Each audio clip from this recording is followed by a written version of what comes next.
Now on to this. President Trump is fighting for fairness in girls' sports and taking on Maine's Democratic governor, who's defying his executive order on transgender athletes. Now, the White House says it's investigating the blue state after a transgender student won the high school state title for women's pole vault.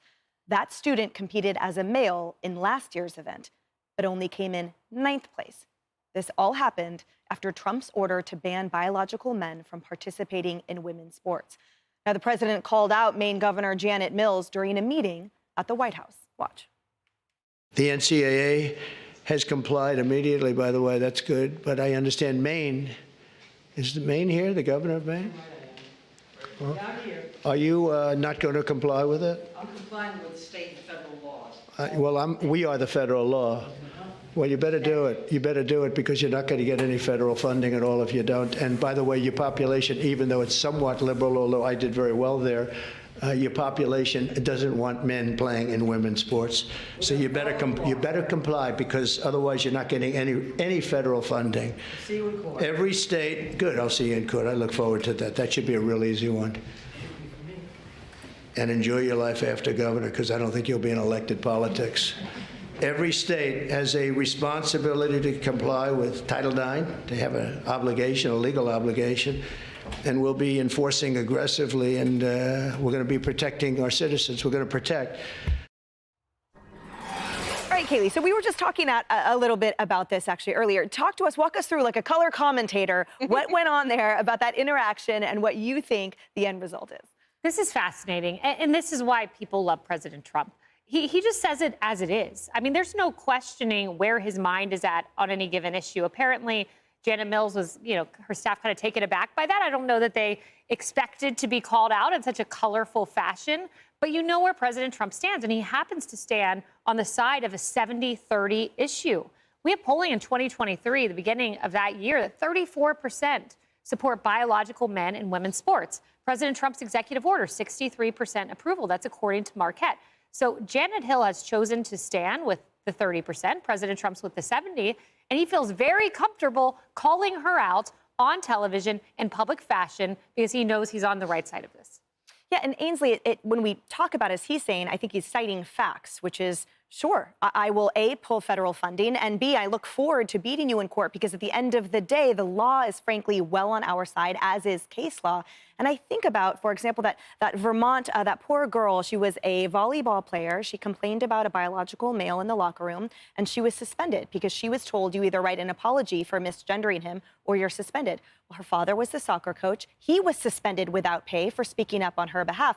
But the courts reinstated their pay and the suspensions because at the end of the day, the whole point is the law is on that side, let alone the morality of protecting women in sports. How about the case in Virginia where the mom goes in the locker room with her little girl, which we've all done when our little girls are swimming, and there were a bunch of little girls in there, and there's a man in there who's naked, and he claims he's transgender, and he wants to be in there, and it turns out he was convicted of crimes for exposing himself or something like that, or I don't remember exactly what he was convicted of. Do y'all remember? Yeah. But was he a pedophile or something? I don't remember. Anyway, so that's a case that reminds me of what you're talking about in Vermont.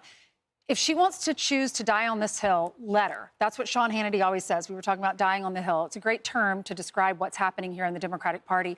Why would you ever, from a political standpoint, support something that only 30% of your constituents are supporting? That just is not common sense. That's not being smart. So she can say all of this. Trump can call her out. I love that he just calls her out in the middle of all the other governors, telling the other governors, don't do this kind of thing or I'll call you out too and embarrass you. You know, I note as well that one of the coaches that was at the prior meet where that athlete played as a male prior, he actually refused to participate as a judge this year in protest. So to the point of the loudest voices in the room are the 30%. The vast majority of Americans and those in that industry, right there, boots on ground, had a massive problem with this before that athlete won the championship. I don't actually even believe the 30% number. I think that number is actually lower. I've seen polls where it is lower, and I think people get browbeaten into trying to act, be politically correct, et cetera. That number is lower. I've talked to Democrat strategists. One in particular I'm thinking of told me before the election, this is one of our absolute Achilles heels. This issue is killing us. That's the term that he used. Look, Donald Trump's on the right side of a number of things here, not only history, but as you said, the law, all right? He can withhold the funds. He can do that. Number two, the Title IX issue. The Biden administration interpreted Title IX as saying no gender discrimination in sports, and so you get to choose your gender. Trump's administration has turned that around to the far more logical and, I think, intended reading of that, which is that women can play in sports safely, and they are allowed to have access to women's sports among women. And I just want to close with, why would you, if being transgender is so tough, and it is, I get that, but as an adult, you've decided to transition, okay, that's your right. Why inflict yourselves on people who are weaker than you or not as capable as you in a sport? It's so performative. If it's such a small number of people, do yourselves a favor, do your fellow transgenders a favor, and don't take your 6'2" muscular body in to play basketball against a bunch of women who are 5'7" and weigh 100 pounds. Maria, I wanted to ask you about the sort of synergy between media and the Democrat Party writ large as they talk about strategy and how this issue plays into it. For example, here's Bill Maher on why Dems are losing elections, including this issue. Watch. Do I think in most of America they did that in schools? I don't. But I think in enough of them, in enough far-left places, they did constantly have this idea in the minds of children that maybe you're not in the right body. That's why this debate goes on. And the fact that you think, or a lot of people on the left think that even if you just have this debate, it makes you a bigot, you just have to roll over. That was, you asked about the Biden administration. That was their position. If you even question this, you're some sort of a bigot. You want to lose every election. Just keep coming down on the side of parents coming in second in a who gets to decide what goes on with my kid contest. I think this is one of a number of cultural issues that President Trump very successfully ran on in this last election in making Democrats seem, and look, Democrats, we didn't always help ourselves. I'm not just giving Trump all the credit for it, but, making Democrats seem out of touch with the mainstream, like they had these pet minority sort of causes and we couldn't see what most people wanted. And I think that is a problem electorally. We have to balance that with the morality of some of these issues, and I think my party is struggling with that. It's worth noting that Janet Mills is not some liberal. She was a prosecutor. She's the governor of Maine, which is a very, very purple state, trending sort of libertarian. Donald Trump got a lot more votes in Maine this last time, so she's not some flame, she's not Gavin Newsom on the left. But Democrats have to figure out how to defend our values. And look, there are trans kids in this country today who are scared.